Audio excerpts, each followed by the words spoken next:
It is time for the speeches. Can everybody hear me okay? Like down the back there? Pretty good? Okay. Excellent. Everyone's got food. The feedback from this mic isn't going to be too bad. It is pretty bad, isn't it? I'm going to move over here. Let's try that. Okay.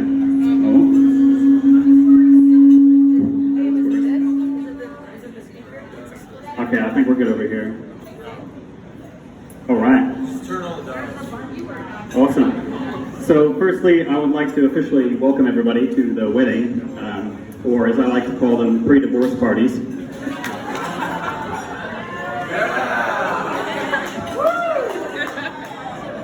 There's going to be no mercy for you guys.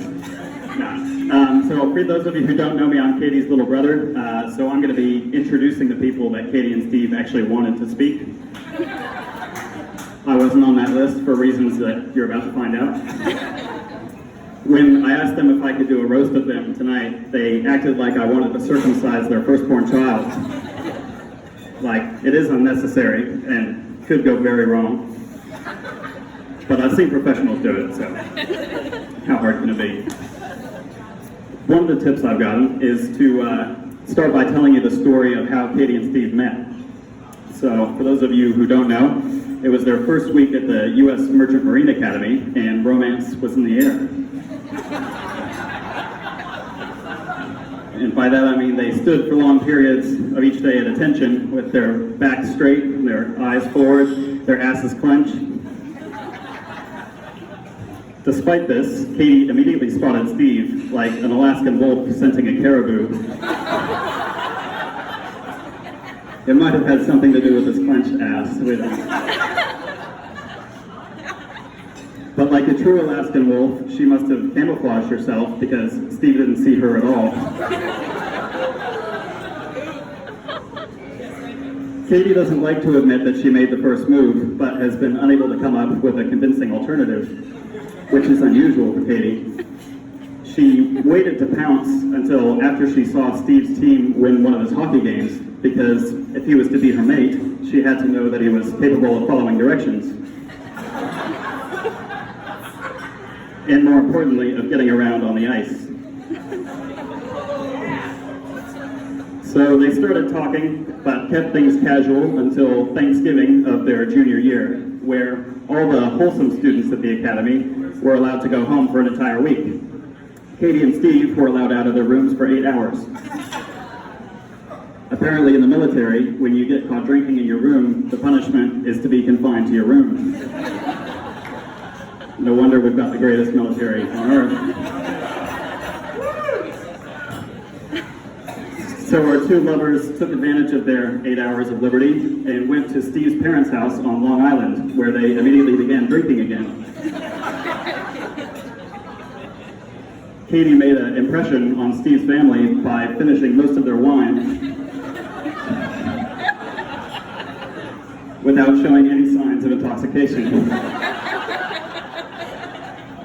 Steve's grandpa, who passed away later that year, said to Steve, "You better hold on to that girl. She's going to make a good sailor."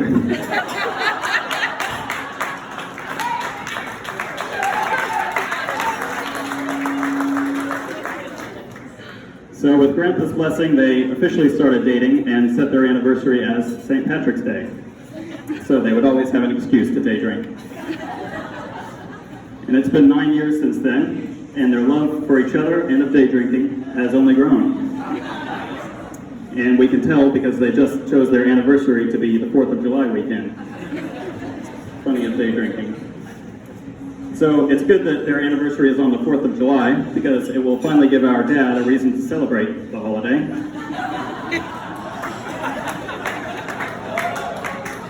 He moved here from New Zealand 38 years ago and has been trying to move back ever since.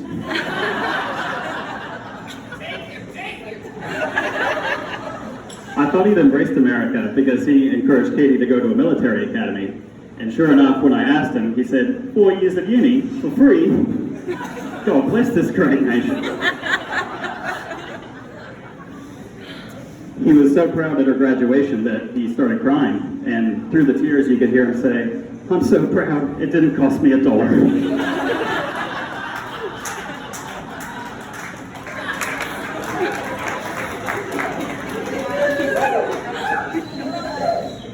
being the generous guy that he is, he also offered Steve work on one of his charter boats. When Steve asked what it paid, he said, "This ship, it's more of an in-tune ship. But you can keep half the tips." So now, for the only time we're likely to get his 2 cents, please welcome the father of the bride.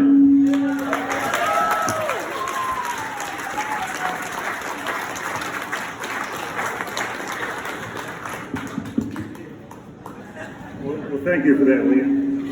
Thank you. I'm gonna go without the mic because it's a little hard. You need the mic. Liam is going to be so. There you go, Liam. Hold that. And the glasses. I gotta do the glasses thing. So there we go. Can we all hear it just fine? No, we need the mic. We need the mic. So, greetings, friends, family. Thank you for traveling to join. You can hear? Here, Josh, let me help you out here. Very good. Thank you. You can hear that better? Perfect. This guy's got the microphone. So, greetings, family and friends. Thank you for traveling to join Katie and Steve in celebrating their wedding. A very special day.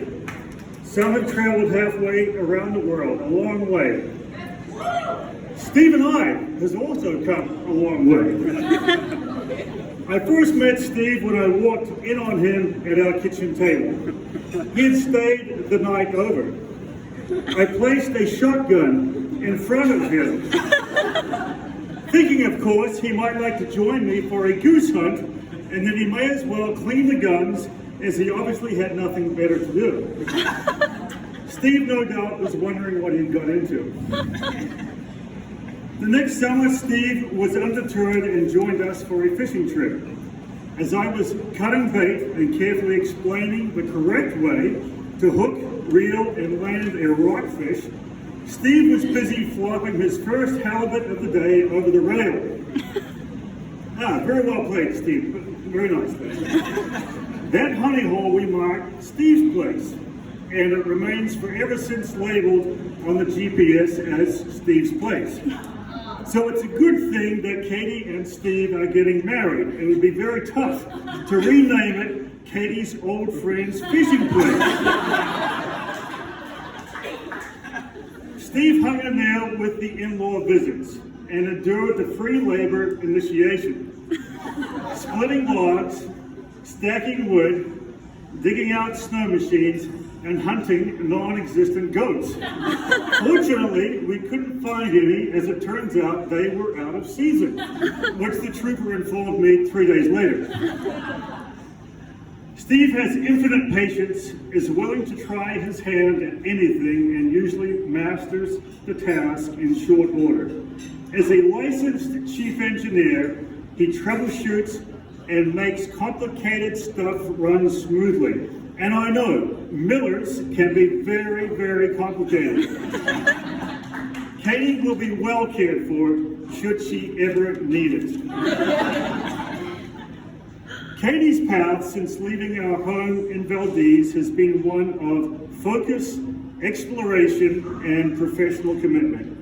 Have you ever tried to memorize and recall with faultless precision each minute detail on a nautical chart? Or navigate a U.S. Coast Guard endorsement application? You'll know what I'm talking about. Katie has done that for 2,000 miles of Alaska's coastal waters and received her unlimited Ocean Master's license in the process. Her family is very, very proud of her. It is my honor to formally welcome Steve to our extended family, to our whānau, as we say in New Zealand. Please join me, I don't have a glass, in raising a glass in honor of Katie and Steve, to the captain and the chief engineer, and wishing them the very best in their life's voyage together.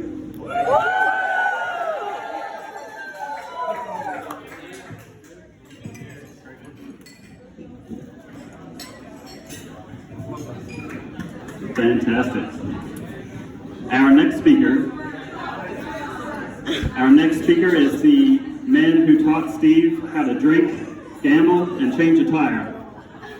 That's a joke. Steve still doesn't know how to change a tire. But while you're more likely to catch Andy with a hot dog in his hand than a wrench, he's still managed to teach Steve a lot of useful skills.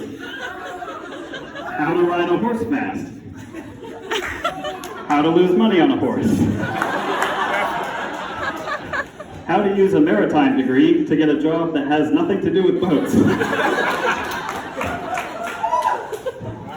It's taken 4 years and his son's wedding to get Andy to visit Steve in Juneau. Steve wanted his help on the renovations, but Andy's always been better at DUI than DIY. Let's welcome him in with a big hand of applause.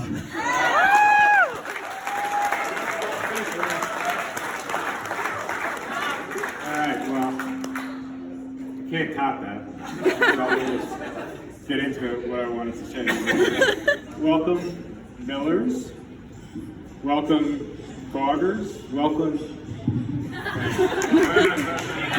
Clarks that have all taken a trip here for this wonderful event.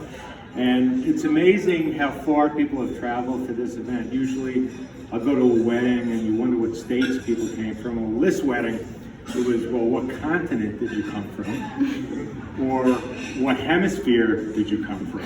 And here we are, celebrating this wonderful day. Or week, I guess. It's turning into a week. Yeah, very good. That's what we want.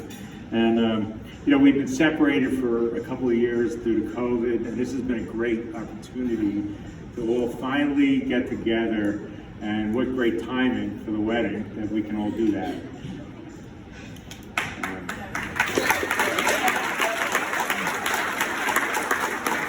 And we've had a great time already all week, and it's because we've had a lot of opportunity to spend with everybody. I think everyone in this room I've met over the last couple of days, and either spent time at Katie and Steve's place, or went hiking, or sort of glacier. So it's all been, we feel like fast friends already, and we have several more opportunities to do that over the next couple of days. So it's going to be great. By the way, okay, the photo on your table, which I think we heard a little bit about. No, we haven't heard about it. Well, Liam explained. You know, I think somebody. Well, yeah. Okay, let me explain some more. So that was a photo, kind of a random photo from the Alumni Association at Kings Point. I think at some point they figured out that Katie and Steve might have been together, and they sent it to me, and I circulated it to a lot of family years ago, I think it was, even at graduation, which was 8 years ago. But here's your job, okay? And I talked to everyone about this. Steve really loves the New Yorker magazine, and he loves the captions. And what your job is to put a really good caption on that photo, and then someone's going to bring that up at some point tonight, and we're going to read those captions, okay?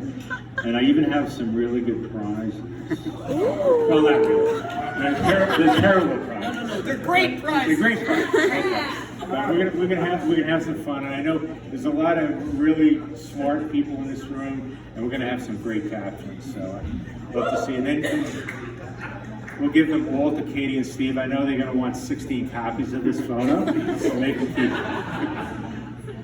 it. So Steve and Katie, you know, we lived about 10 miles from Kings Point, and you know, we were used to Steve bringing home his classmates, and from all over the country, really. And a lot of you are here tonight, and it's great to see you all again. And I know I've met all of you, and we've had some fun times when you were over at the house. And you were the typical Kings Pointers. You know, you were smart, respectful, witty, and you really like beer. That's what I remember. So of course, when Steve asked, can I bring someone home for Thanksgiving dinner? And this, I think, was a second class year, which if you're not a Kings Pointer, it means you're a sophomore. Junior year, sorry, junior year. We said, yeah, of course, bring someone home. And at this point, it was actually a weekend when Steve was, well, I shouldn't bring this up, but he was restricted for like half the time he was at Kings Point. He had some minor indiscretions when he was a third classman, and it kind of kept him on campus. And he said, "Well, I want to come home for Thanksgiving. They get him 6 hours off or 8 hours." This is when Katie drank the wine, by the way.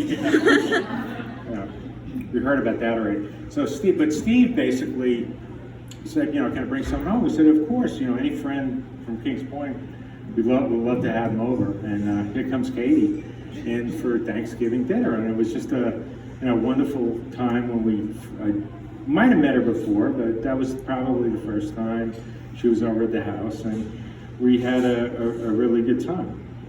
And we learned about Katie, I think that first time when she was over.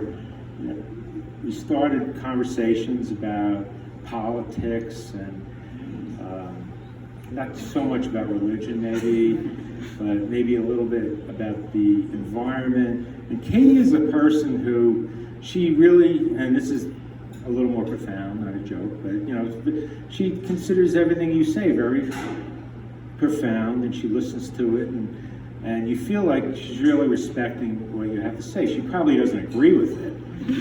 That's fine. We can understand it. So we were also, the other thing about Katie, there was so many family events that she had to go to with Steve when she first started coming over, and it was so great how you spent time amusing the young cousins and spent time with the older relatives. And of course, Katie, most of you probably know, she's really great in the kitchen and can cook up some really good stuff. So that was something that we loved having Katie over for. So, and we're looking forward to more of that when you guys are in New York. Steve, we'd love to talk about all your accomplishments, but I'm not going to. So, but really the important thing really is personal qualities. And one of them is Steve's perseverance in things he's done in his life. And the main one was we figured out early on he really hated being at Kings Point, even though he was in a lifeboat with Katie as a plebe. He did not like being at Kings Point, but he stuck with that. And he had a lot of friends, a lot of support, but he stuck with that. He graduated, he became a first assistant engineer at this point in his career, and we're really proud about Steve's perseverance. The other thing is his selflessness. Steve loves hockey. He's a very good hockey player, but the main thing at Kings Point was he was out there and he was helping the coaches with the team, because the administration really didn't want a hockey team, because every time they had a game down the road, there was a bunch of beer drinking, and it was like a really bad situation with the administration. But Steve was in there fighting with the administration to make sure we could keep a hockey team going. And now what he's doing is, he loved hockey, played hockey. He's up here in Juneau, and he's teaching all the young players how to play hockey. He volunteers as coaches.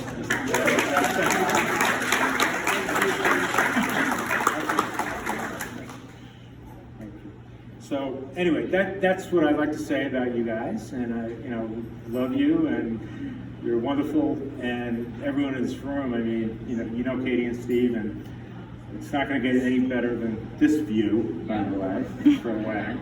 And Ann, I think, has a couple of words to say.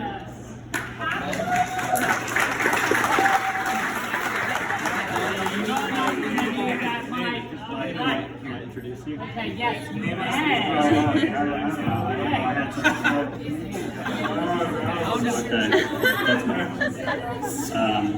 Yeah, no, we'll hear from Ann, the lovely Ann, in just a second, but I spent a little bit of time on this, so I gotta say, thanks for being a good sport. When I asked Steve to describe his mom, he said she's a little highly strung, very detail-oriented, and she would always take the teacher's side when I got in trouble. And I said, "No, Steve, I want you to describe your mom, not Katie."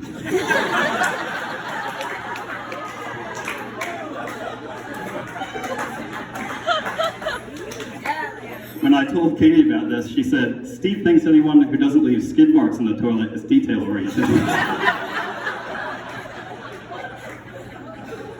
This is also Anne's first time visiting Juneau, I believe. But the reason it's taken her so long is that she thought she had to get her passport renewed to come here. So we really appreciate you making the trip. Thank you. Thank you. Let's give her a big round of applause.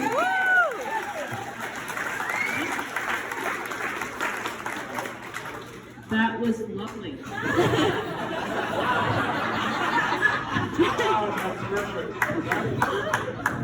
Oh, thank you. Okay, I'm going to be serious now. I'm going to talk about life happily ever after. And one of the things I used to love to do with Katie is we always compared books that we were reading. Have you read this one? Have you? Okay, well, because I was going to order 2 copies and send them to your house. And it's worth a reread because this book has the secret to happy marriage, or just if you're dating or anything. It's called The Little Prince by Antoine de Saint-Exupéry, and I also found out they're doing a Broadway show, right? A Broadway show on Little Prince. And it's a children's book, but there's definitely more to it, you know. It's worth a reread as an adult. So 3 things. And Liam, this first point really hits me. Okay. Well, first of all, the secret to happiness is creating ties with other people, and I feel like this weekend we have created amazing ties. It's what a wonderful family.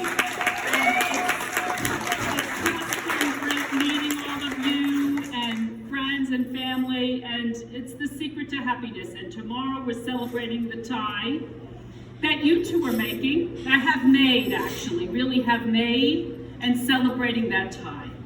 And the Little Prince has a few little words of wisdom on how to keep those ties going and successful. And one of them is language is the source of misunderstanding. And basically judge by actions, not by words. And maybe I can summarize that in the little motto that you guys used to wear at KP. From Latin, what was it? Acta non verba, actions, not words. At both KP and then reinforced here. I'm not sure who was first, but acta non verba, actions, not words. Very, very important. Okay, the second one, this is what is essential is invisible to the eye. And in the context of the story, it's the time you spend on the things that mean to you. And time is precious. Time is precious. And we don't spend the time. The gift of time is invaluable. And I feel like we're doing that here. The night I was packing, I was like, oh God, I can't believe I'm doing this. it was just so much, and now that we're here and I'm spending the time, I'm realizing, yes, this is what the gift of time is absolutely invaluable. So that, and then the third point, tough one. What makes something beautiful is hidden from view. It's always hidden from view. The inner beauty is we're surrounded by natural beauty, but the inner beauty is hidden. And it's so easy to get distracted by the obvious shortcomings that we don't look for the inner strength. And that is something you have to remind yourself before you start criticizing. You have to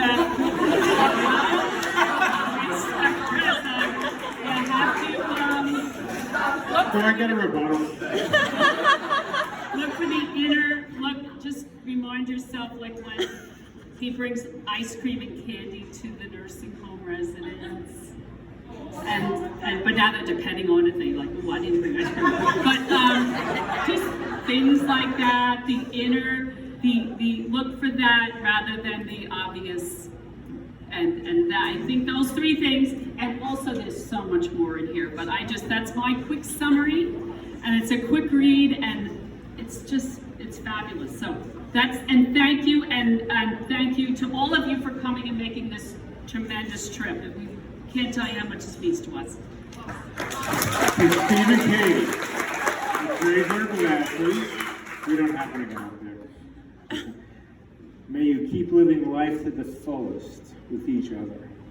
Yes. Okay. Oh, this is your glass, probably, right? No, No, someone left a glass. Crazy glass. Okay. Oh, thank you.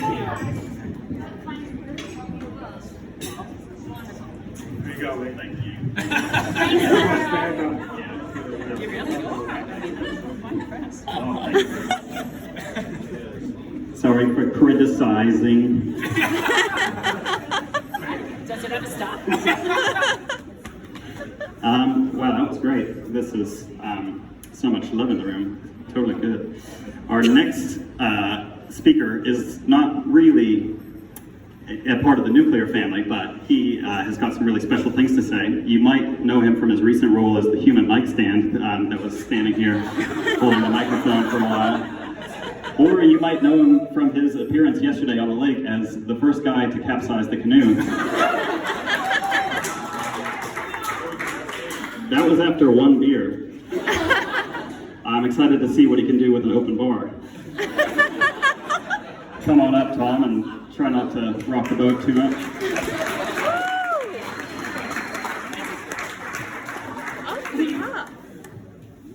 Greetings, everyone. You know, I've never been to a destination wedding in my own hometown. And I'll tell you what, it's interesting to see people. I mean, we got people all the way west from Ireland, Nova Scotia, east to Australia, New Zealand. I mean, it's pretty amazing. And there's all kinds of cultural differences being brought into this event. And I'll tell you what, I don't know what cocktail dress means on the East Coast. But in Juneau, it's no rubber boots. And formal wear is no Hawaiian shirts. And you take a shower. So it is so nice to have these folks here. And the thing is that we are the Juneau relatives of the Walker clan.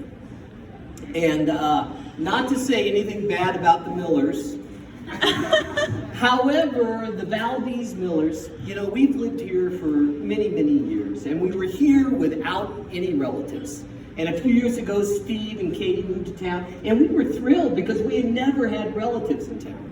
And it was very good. And one of the things that happened is the Millers started showing up because they had never shown up before.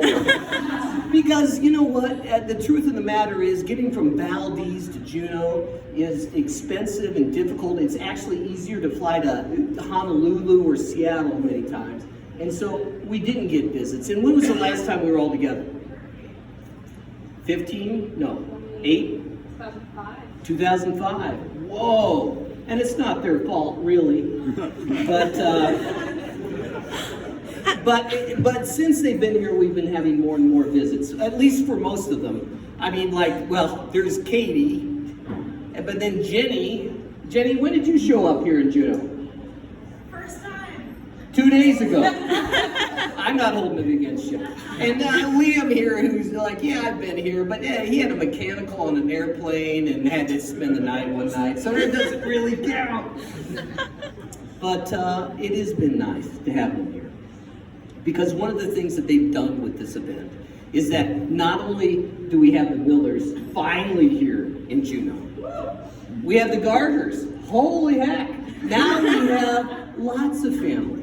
And so, Katie and Steve, thank you so much because you have brought family to us.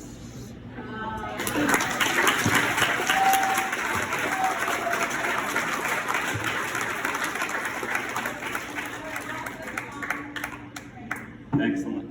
So that is all the speakers that we had planned, but the mic is here for anyone who wants to come and try to dodge the feedback. So if you want to say any words, I'll leave the mic up with the power probably off. But if you want to come and say something, pop up, switch on the power, and have at it. But that's all. Enjoy.